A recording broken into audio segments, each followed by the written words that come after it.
I'm Jason Shaeffer, and today we're here with Gabriela Sotomayor, the director of the School of Art History. I'm so happy to be here with you. Thank you for having me. Absolutely. So this is an incredible program. We have a lot to talk about. I think one of the first things is just, what does it mean to study art history? I think to study art history is not just to study art, the artist, the world in which they made the art, but also understand how it affects us. We have art everywhere. One of the big questions I always ask my students is, what is art? The very first class that I teach them. And, you know, they all maybe look around and they think, oh, you know, art is something we create. But to study art history is studying more than that. It's studying the passion of humanity. It's studying how we influence the world around us and how we have created societies. Cultures have collapsed, societies have collapsed, and then how we rebuild. So I like to say that art is, you know, studying man and, you know, what we love and what we don't love. And how we communicate. And how we communicate and what forms we use to communicate, and if people understand how we communicate and if it's good or bad, or if it's socially acceptable or not. I think that there's so many different avenues that studying art can lead you. And that's really an extraordinary aspect of studying art history. So who do you see succeed in this program? What kind of student really does well in the art history?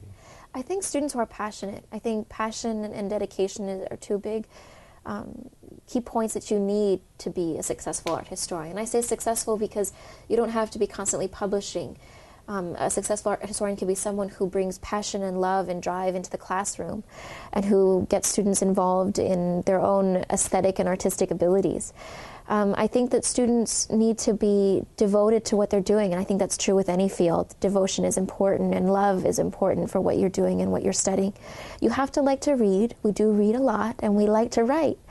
But I think that if those aren't aspects of who you are right now, they could be. You don't have to be a great reader, but I think that once you pick up a book about an artist or a medium that you love, you're going to really be passionate about it. So I think that being interested, passionate, and loving something is important. And I know what's really different about this program is there's a very practical component to it. There's a studio component where you're not only studying art, but you're producing art. Yes. So when you're applying for the program or joining it, do you already have to be a proficient visual artist? Oh gosh, no. I think that I, for one, can't draw to save my life, but I think one of the things that I love about this degree, and I wish I could go back in time and take it myself, is that when we look at the undergraduate, the BFA, you have a really beautiful half and half type marriage between fine art and between art history. And I think that when you're studying art, it's wonderful to stand in front of a Van Gogh and think, oh great, it's a beautiful painting, great, and know about him and, you know, who he was as a person. But it's more than that. It's knowing how he painted it, why he used the colors, where he got the colors from, how he created those beautiful layers and textures. Knowing how art was made is half the battle. You're able to kind of understand why a certain artist picked a material or why it ended up looking the way it did. It may have been an aesthetic choice. It may have been a material choice. And, you know, when I did my undergraduate degree, you know, when I studied Greek art, Greek and Roman art, I never knew how marble was carved. I never knew how the frescoes were painted. And I only knew it from an aesthetic perspective, a visual perspective. And I was able to analyze it in that way. But once you learn how to carve marble, you realize how extraordinary what they did was. When you learn about the different layers of fresco and the stages, you realize how amazing it was to create, you know, the beautiful paintings in Pompeii. So knowing that process, understanding that process, makes the Academy's degree unique. No other art history program in the world does this. So to study with our amazing fine artists, our fine art professors in their fine art studios, and then to go and apply that to your art historical analysis is truly a gift. That's incredible. It seems like it makes so much sense. You would think that every program would have that component. You'd think so, and like I said before, I would love to go back in time and do that. And I was able to do that with my own graduate education. I was able to go back in and learn how, you know, gems were cut and gold was soldered. And I think that really makes the art come alive. It also is a skill that makes you hireable. It's wonderful. We all think about, you know, we need to go after getting this wonderful education, go out and get a job. True. But to be able to say, I can teach art, but I also know how it was made, I have that fine art background, is something that not many art historians can say. And so I think that that's another little feather in your cap that you have once you graduate from the Academy of Art University. Well, that's a wonderful segue, because I wanted to ask you about that, because we don't believe in producing starving artists, right? We want people to thrive and, yes, and have a great career. So yeah. what kind of opportunities are available to students when they graduate? I think one of the things that I get this question a lot with parents, but I think it also applies to students, is that what can I do with an art history degree? It's thought to be a very kind of literary and humanities-focused degree, but I think one of the wonderful things is that you can apply it to many different things. You can work in a museum, you can work in an auction house, you can work in a publishing house, you can teach. You can teach at the high school level, kindergarten, which I did for a while and loved it, but you can also go on and teach college students, graduate students.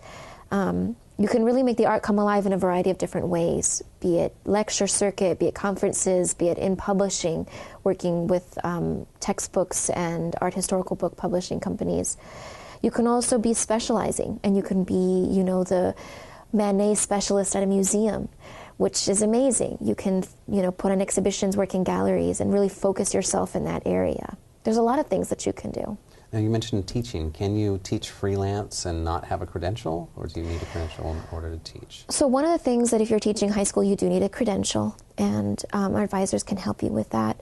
But if you're teaching at the graduate level, you know, college, undergraduate, graduate degrees, you do need to have a graduate degree. You do need an MA, and we have a wonderful MA program at the Academy. It has a similar studio component. You take two studio classes. It's a shorter degree, of course, because it is a graduate and MA course. But you will have a wonderful education, and then you will be able to go on and teach at the university level, which is, from personal experience, wonderful. Now, when students are applying for the program, I know our advisors are always working really hard to personalize things to support their strengths and their interests and their curiosity. How does that process work? Do they specialize as they move through the program, or how does their journey through the program work? So for the BFA, the undergraduate degree in particular, when you apply, it's an open enrollment, so you just need to submit all your documentation to the admissions department. I also highly recommend that if you have any questions or you want, you know, I guess just a nudge in the right direction, contact me. I highly recommend that the admissions advisors are in contact with me, because I do want to know if anybody has any questions, or if students want to know what kind of courses they're going to be taking.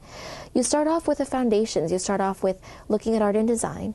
You start off looking at survey courses, and that's customary with most art history programs. But then you really get to specialize in Renaissance, Baroque, Dutch, medieval, Greek, modern, contemporary, Dada, abstract, whatever you really want to focus on.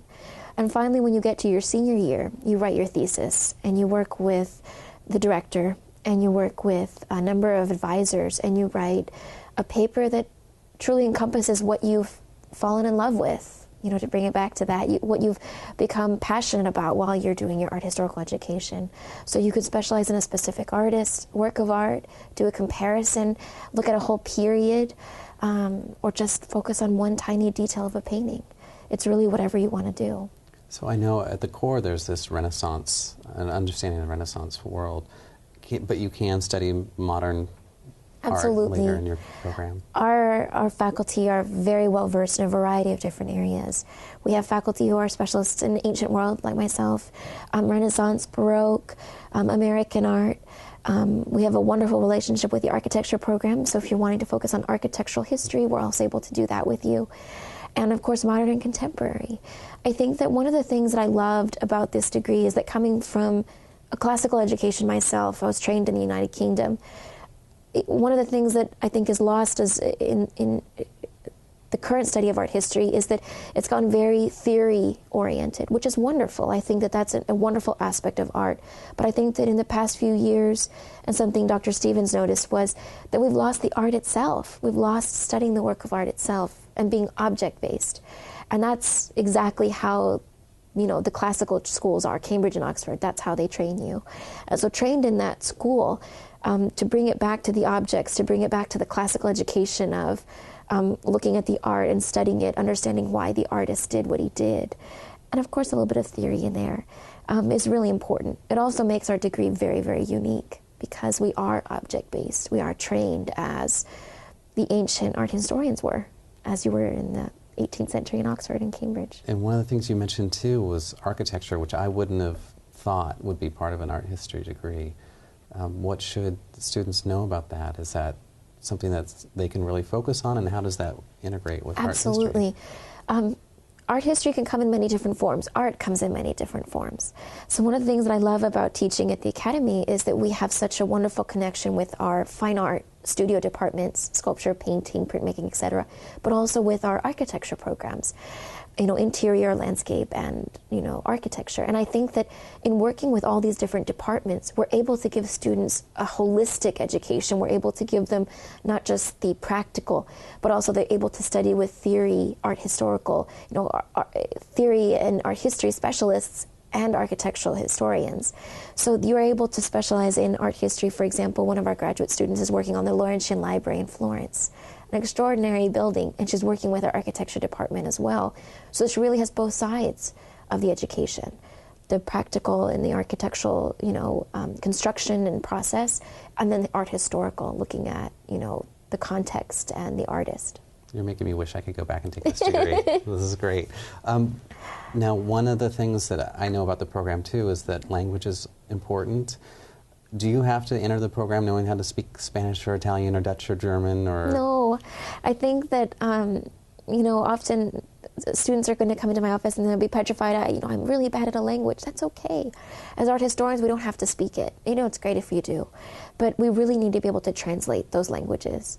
So at the undergraduate level, I want you to be able to have the ability to translate a language, be it a European language in particular, be it French, German, Italian, Dutch, because those are really the languages that the books are printed in. When we look at Greek art, it's all printed in German. So we need to be able to translate German. When you're looking at Italian Renaissance, of course, it's mostly printed in Italian. So you need to be able to read those sources. I don't want you limited by language. The same goes for the graduate course. If you come in with a language, wonderful. If you don't, you have plenty of time to master it, to be able to translate it and feel comfortable with it. That's good news for everybody, I think. Good news, I think. Is there anything else you'd like to add?